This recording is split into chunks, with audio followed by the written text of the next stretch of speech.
When or if you can light a candle, you kick off some cool combustion chemistry.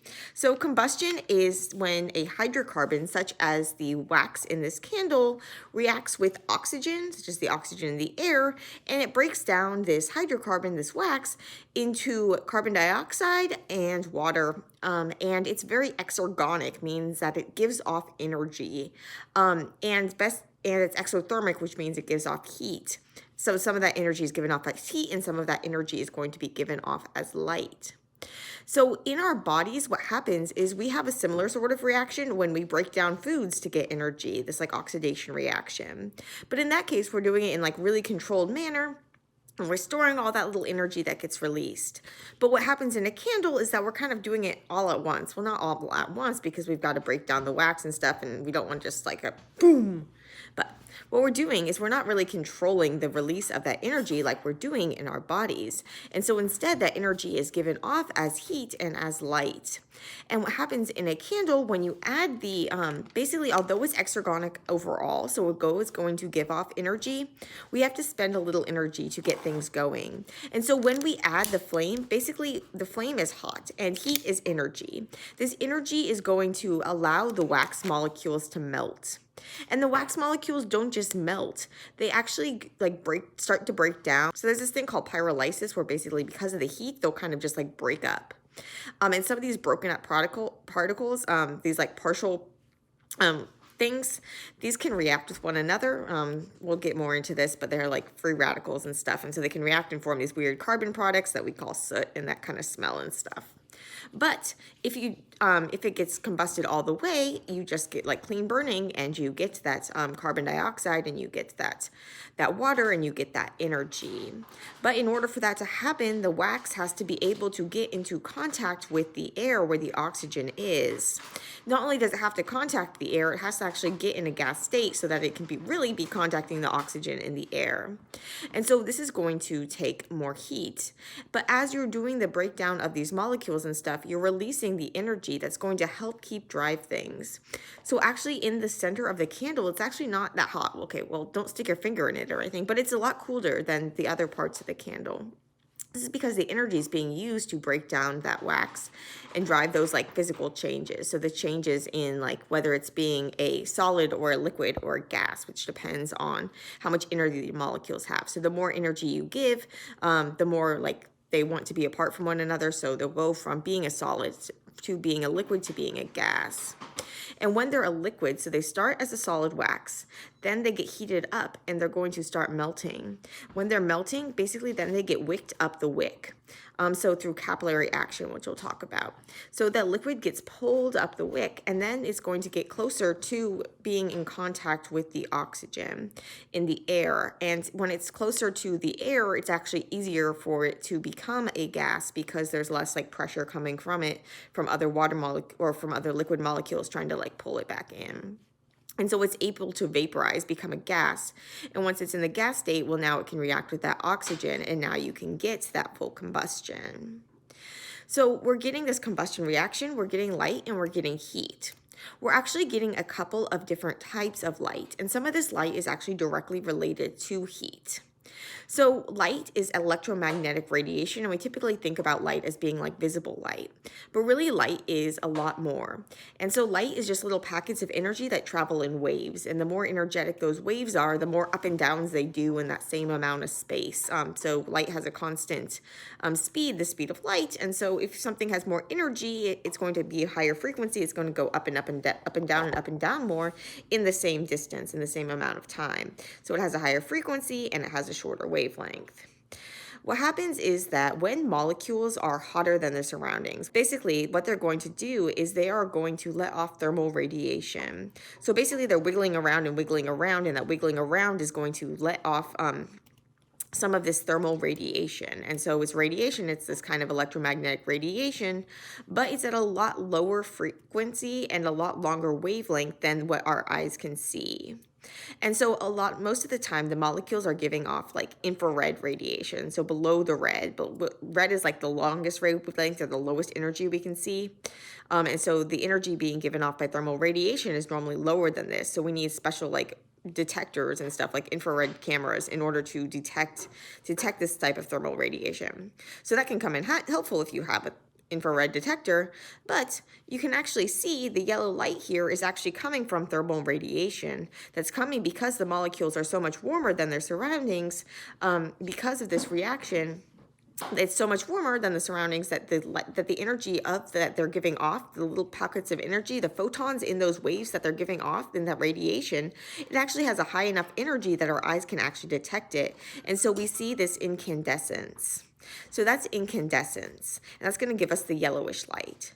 But we also have luminescence. We have chemiluminescence, to be particular. So luminescence is basically, we'll get more into this, but the different molecules, they have these smaller parts called electrons, and those electrons can get excited, and when they get excited, then they get all excited, and they go to like this excited state, and then they fall back down. And when they fall back down, they have to give back the energy that made them excited. And when they do this, they can give off that energy as light. And so they can also just kind of like fizzle out and give it off as heat.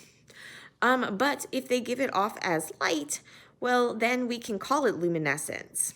So the electron gets excited, it falls back down, it gives off light, we call this luminescence. There are different types of luminescence, so depending on where the energy came from that excited that electron. So if that energy came from other light, well, that's fluorescence. And if that energy came from a chemical reaction, we call that chemiluminescence. And so in this case, we're getting this light, this blue light is coming from chemiluminescence. And the blue light is because it's like higher energy. And so it's higher energy light, and we're actually able to see it as blue. So you normally get this teardrop shape in a candle flame. And this is because what you're doing is you're adding heat to the molecules. And when you add heat to the molecules, these molecules of the air, they're going to have more energy. And when they have more energy, these molecules are going to move farther away from one another. And if things move farther away from one another, well, then you have a lower density. And if something has a lower density, well, then it's going to rise. And so we get this less dense air, this hotter air is going to rise. And so you have this hot air rising from the place where it's made. So where you're getting this heat in the beginning, it's going to rise up. And as it becomes hotter and it becomes more dense, less dense, it's going to be able to kind of like rise up above the colder air. And this is going to make this convection where you have the light kind of like the air kind of go, and then it makes the candle shape go. And basically then also like the colder air is, and this air with like, there's like fresh air is able to come in and kind of keep replenishing the reaction. So you have this like used up stuff kind of like going up, and then you have new stuff coming in. And so you get this convection helping kind of like keep this reaction going. So there's a lot of different changes that are occurring in a candle combustion. And so we're talking about like chemical changes. We have this actual changing of the molecules as well as physical changes. So the melting and things like that, which isn't changing the molecule, but it's changing like what state it's in. So is it a solid? Is it a liquid? Is it a gas? And this is all connected to the chemical changes that are occurring when we're actually breaking down this wax. So there's some really cool things that we'll talk about. We'll talk about, first of all, like what the heck is a wax anyway? Combustion, capillary action, pyrolysis, incandescence, chemiluminescence, and convection. So we've got a lot to cover, so let's dive in. So as promised, we'll start with what's a wax. So it's actually kind of hard to define a wax, but it's a type of lipid. And so other lipids are like fats and oils and steroids and things like this. And what all these have in common is that they're basically hydrophobic and based on hydrocarbons. And so if something is hydrophobic, basically it means that water doesn't want to hang out with it. And the reason why water doesn't want to hang out with lipids is because lipids are primarily made up of hydrocarbons. So they're made up of hydrogen and carbon. And why this matters is because when those hydrogens and those carbons bond together, it's kind of blah. And so basically when these atoms are bonding together, whether it's a carbon and a hydrogen or a carbon and something more exciting like a nitrogen or an oxygen, these bonds, these what we call covalent bonds, these are made by these atoms sharing pairs of electrons. And much more in other posts, but basically these electrons are smaller parts inside of these molecules, and also inside of these inside of the atoms, so in the individual carbons and hydrogens, etc. They're made up of these smaller parts, these subatomic particles. We have electrons. That's what we were talking about getting excited about, and we'll get more them getting excited. We are getting excited about them getting excited. We'll get back to that later, but these are negatively charged, and then you also have positively charged protons and neutral neutrons. And what happens is that when these atoms are forming bonds to one another, they do so by sharing pairs of electrons. And they don't always share fairly. And so what can happen is that you can have electrons hanging out more by some of the atoms in the bonds. And this leads to what we call polarity, where you have a partial separation of charge, because remember, you have those, the electrons are negatively charged. So even if your molecule is neutral overall, like in water, then oxygen, it's electronegative. It hogs its shared electrons, so it's going to be partly negative. And these, the hydrogens are going to be partly positive. And so what's going to happen is that, well, you have opposite charges attract, and so these are going to like to hang out with one another. The water is able to kind of like form these networks where the positive parts are hanging out with the negative parts. They say like exclusive click, and they'll only let things in if those things also have something to offer, maybe something like positive, partly positive, or partly negative, or fully positive, or fully negative. But what happens in the case of a hydrocarbon is that the hydrogen and the carbon, they share really fairly. And so if they're sharing fairly, they're going to be like neutral, just like blah, neutral. And so the water's like, I don't want to hang out with you. I can hang out with water instead. And so the water is going to exclude those things. And this is going to force those things to kind of like cluster together. And so this is why if you like put water on a candle, you'll see the water kind of beat up, because the water is avoiding like forming interactions with the wax, and instead trying to like just hang out with itself. So we have different types of lipids, which have different types of like hydrocarbons and stuff. And so it's kind of hard to determine this, like define a wax. But basically a wax is typically, it's based on alkanes. So we talked about how like the hydrocarbons were kind of boring compared to other things. And so, but there are actually different ways that you can kind of link up hydrogens and carbons. So in addition to having just like straight chains and branched chains, you can also have sometimes these carbons and hydrogens can form these things called like these aromatic compounds, where basically instead of just sharing with the neighboring atom, they're sharing with multiple atoms in a ring. Much more on this in other posts.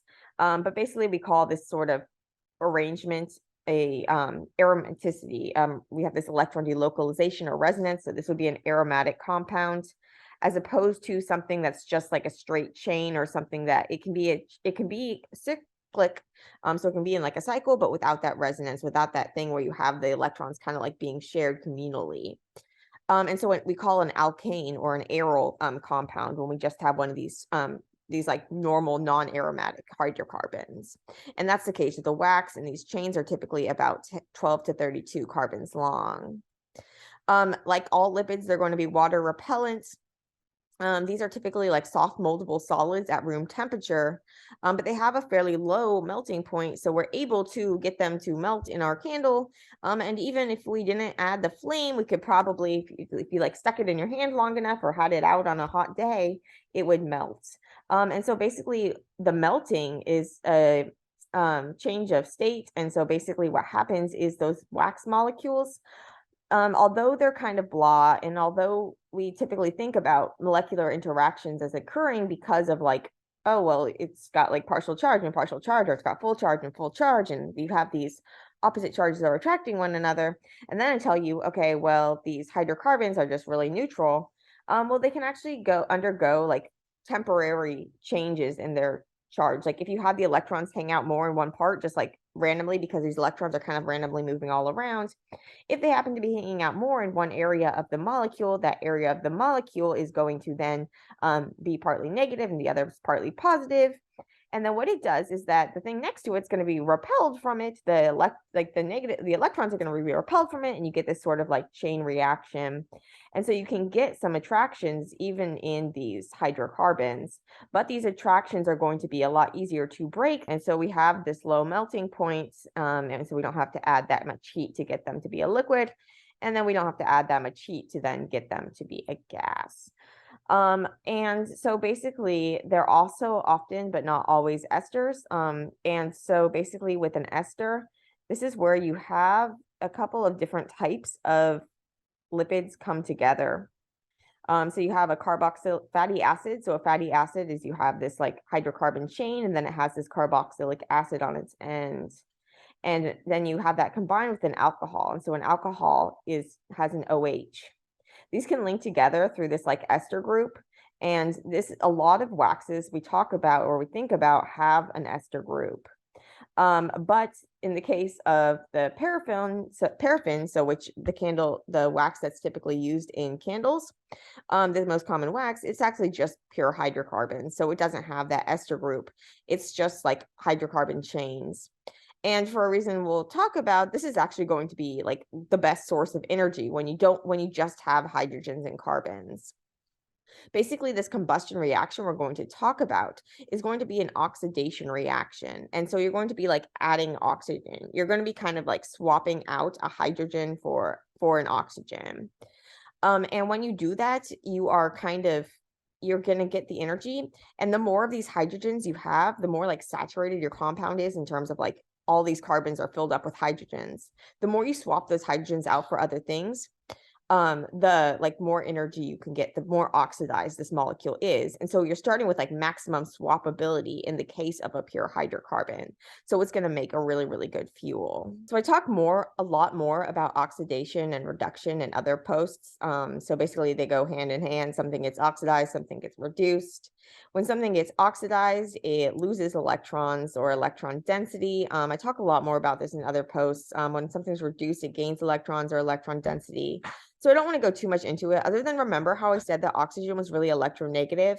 So basically, when you form a bond to oxygen, the oxygen is kind of going to steal the shared electrons. And so we say that the molecule has been oxidized. And so often oxidation is involved with the bond to oxygen, but not necessarily. And conversely, if you form a bond to a hydrogen, that's often reduction because the hydrogen can't hold on. It's not electronegative.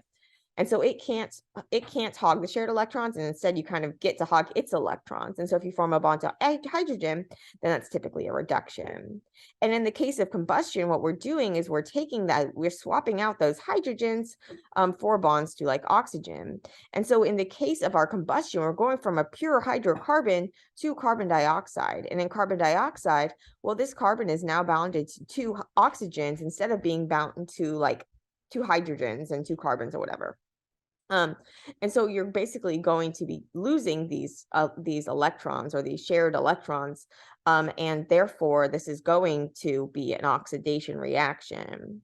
So as I mentioned, something similar is happening in our bodies, but in our bodies, when we're doing that, when we're losing those electrons, oxidation is loss of electrons. We're losing those electrons. We're actually storing them. We're actually transporting them through these electron carriers like NADH, and then using those electrons to drive the electron transport chain or oxidative phosphorylation to kind of like cash in and make ATP. So then this is like the storage form of energy.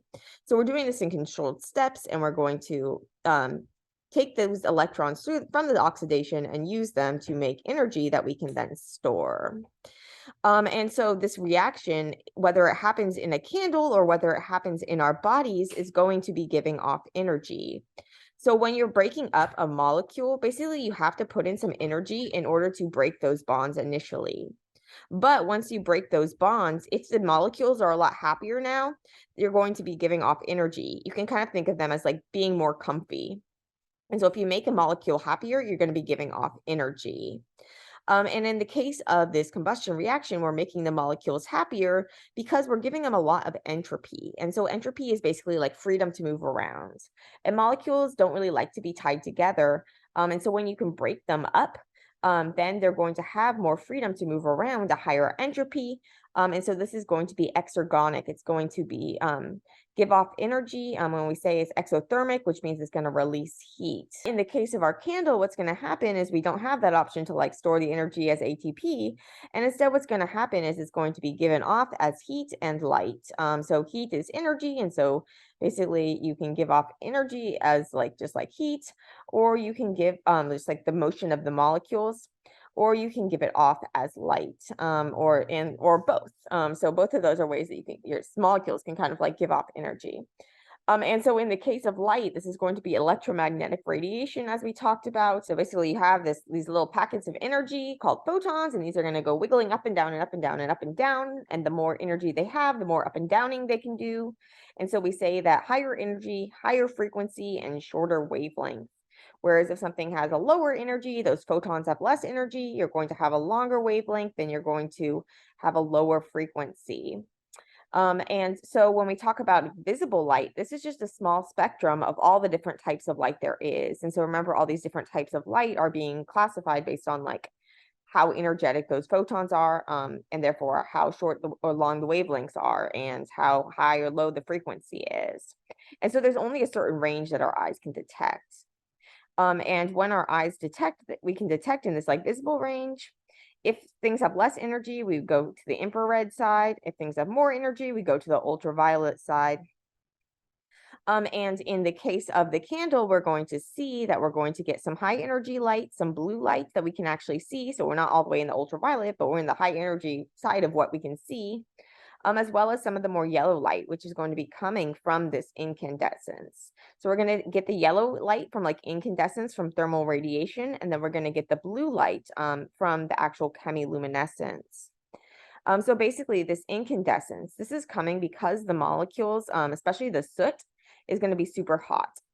So the soot is going to be like the partial breakdown products. And you get this soot because there's not enough oxygen for things to go all the way to combustion when the molecules are like down here.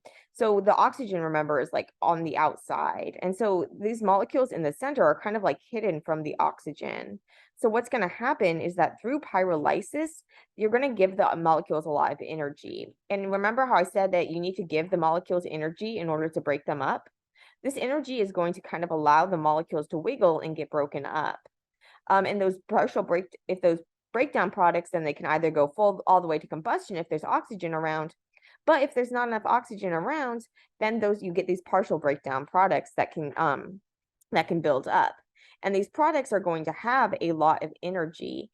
And so they're going to be really hot. And so they're going to give off this thermal radiation. Basically, they're wiggling around, and then they're wiggling around so much that the radiation that they give off through thermal radiation is going to be high enough in frequency that we can actually see it, as opposed to normally when we think about molecules having thermal radiation, we're dealing with things like infrared, which we can't actually see. In this case, it's warm enough that we can actually see it. And so we get this thermal radiation, we get this incandescence that we can actually see. And we see this as the yellow light. We also see blue light. And so the blue light, this is going to be a higher energy light. And this blue light is going to come from chemiluminescence. So basically the electrons in those molecules, in addition to like hanging out with one another, they can get excited. And so basically these electrons, you can think of them as kind of like having these different energy levels that they can live at. And if they get energy, if you give them energy, that's the right amount of energy. It has to be like just enough to get them from one energy state to another energy state. If you give them that right amount of energy, then they can go up and they can get excited into that excited state. But then they can't stay there forever. They kind of get tired and then they fall back down. And when they fall back down, they give back the energy that they absorbed in order to get to the excited state. So this is what we call luminescence. But we can then further classify it based on where that excitation energy came from. So if it came from light, we call it fluorescence. And if it came from a chemical reaction, we can call it chemiluminescence. You might also see sometimes like bioluminescence. This is when it's coming from a biological reaction. So in this case, we have chemiluminescence going on, and that's going to give us the blue light of the candle. But first, let's get back to the idea of this pyrolysis and this soot. So basically what happens in this soot is you get this partial breakdown products. And when you get these partial breakdown products, these actually are like really reactive. They form these like free radicals. And so basically a free radical is something with a lone electron. And so atoms really like to share like pairs of electrons. They like to have their electrons hang out in pairs. And so if something has a single electron, it's going to be really, really reactive because it's going to want to find a partner. And so what's going to happen is that if you have a radical molecule, it's going to have a single electron. It's going to attack other things in order to find a second electron. And this can do all sorts of things. Like it can set off these chain reactions, and it can get like these hydrocarbons to form weird rings and things like this. We basically get these partial products that we call this soot. And so like you get this weird like carbony rings and stuff that makes up the soot. So the soot's like the partial breakdown products. Some of these are really weird shape because you have those molecules kind of like attacking one another to make rings and all this stuff.